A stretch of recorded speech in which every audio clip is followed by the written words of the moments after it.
You turn my morning into dancing. Your love changes everything. There's something about your love, something about your love changes everything, changes everything. Something about your love, something about your love changes everything, changes everything. Something about your love, something about your love changes everything, changes everything. Something about your love, something about your love changes everything, changes everything. Something about your love, something about your love changes everything, changes everything. Something about your love, something about your love changes everything. You turn my morning into dancing. You turn my morning into dancing. You turn my morning into dancing. You turn my morning into dancing. 'Cause your love changes everything. Your love changes everything. You turn my morning into dancing. You turn my morning into dancing. You turn my morning into dancing. 'Cause your love changes everything. Your love changes everything. Oh, there's something about your love, something about your love changes everything in my body. Oh, something about your love, something about your love changes everything. It changes everything. Something about your love, something about your love changes everything. It changes everything. Something about your love, something about your love changes everything, changes everything. Something about your love, something about your love changes everything. Something about your love, something about your love changes everything, changes everything. Something about your love, something about your love changes everything, changes everything. Something about your love, something about your love changes everything. You turn my morning into dancing. You turn my morning into dancing.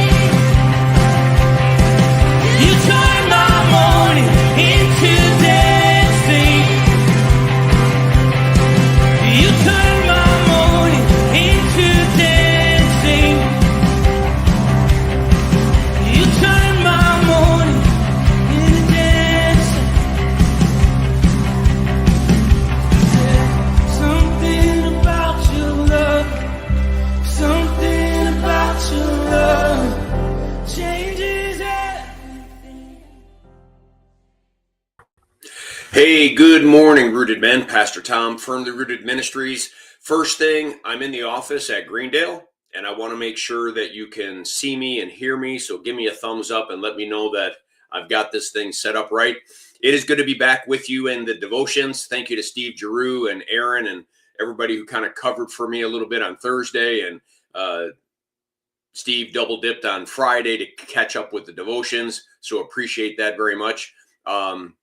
So yeah, I've got a setup here. Greg's got me set up with 2 screens and a camera and microphone, and I think I've got it. So let's see.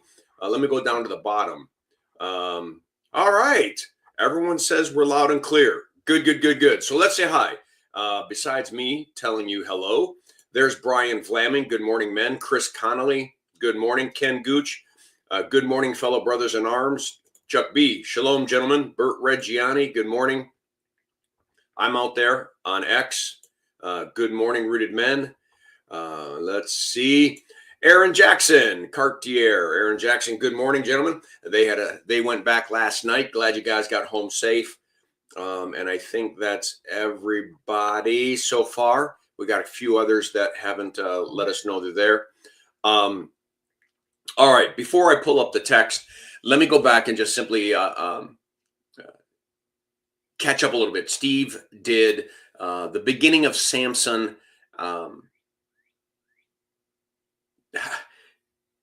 having his issues, right? I mean, I talked about the fact that he fell in love with a woman that's a foreigner, right? Parents say, can't you fall in love with somebody that's like one of ours?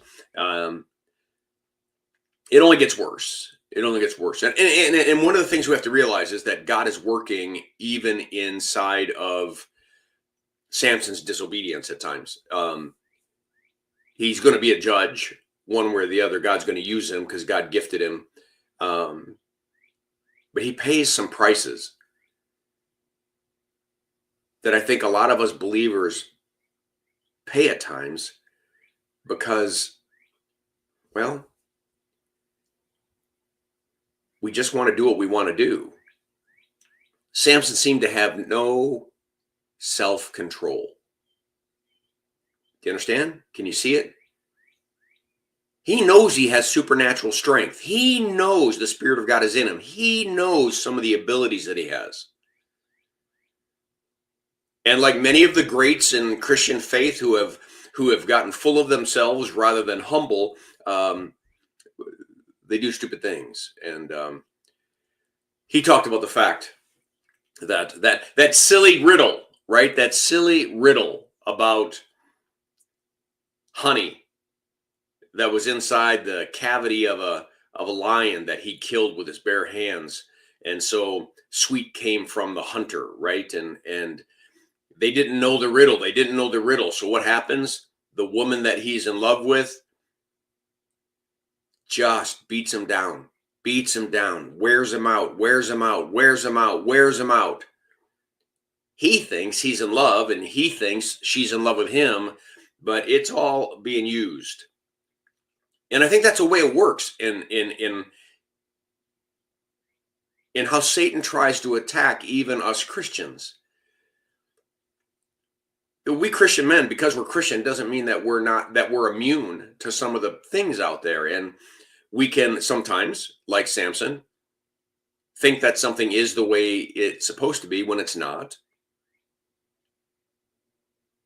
We can cave in under pressure. And it seems like it's what he does. He has no self-control when it comes to women. Now, your inability to have self-control may not be women. It could be alcohol, may not be alcohol, maybe pride, maybe not be pride. But there's probably each and every one of us has something that we've got to fight. It's a weakness that comes from our sinful nature that we have got to shut down, or it will take us places we ought not to go. And so Samson ends up spilling the beans on the riddle, and then all heck breaks loose. Well, let's go into the reading for today. I'm going to pull it up on the screen here. We are going to be doing Judges chapter 15. So let me go to that. There it is. And we're going to be doing verses 1 through 9. So I got to look over here where the screen is, so I can't see you as well. But let me pull up that reading. Samson defeats the Philistines. After some days, at the time of wheat harvest, Samson went to visit his wife with a young goat.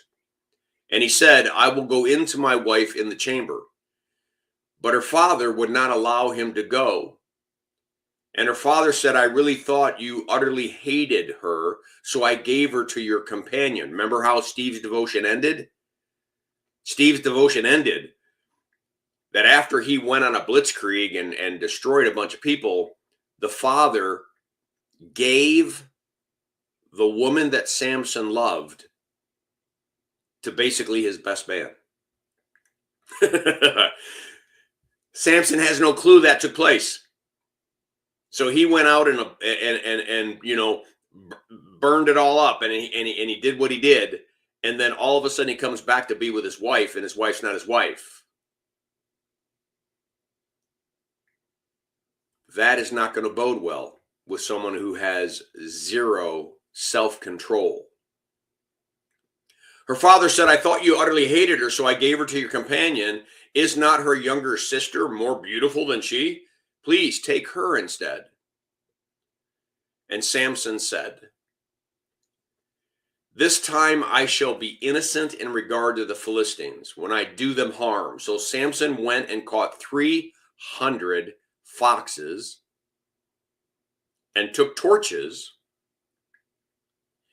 and he tied them tail to tail and put the torches in between, and they ran through fields. And when he had set fire to the torches, he let the foxes go into the standing grain of the Philistines and set fire to the stacked grain and the standing grain, as well as the olive orchards. Just burned up everything.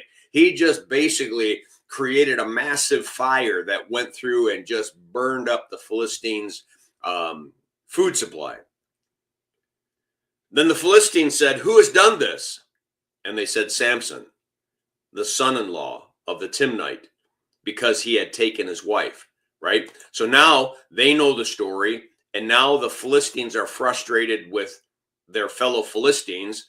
And so now he says, and the Philistines came up and burned her and her father with fire. Look at the destruction. Samson lacks all self-control, and because he lacks self-control and he lacks the wisdom to discern how he ought to do something, he never is talking to God about, hey, do you think I could or should, or, you know, should I go to war? Should I go to battle? He is not. He is just using the power and the gifts that he has in whatever way he wants.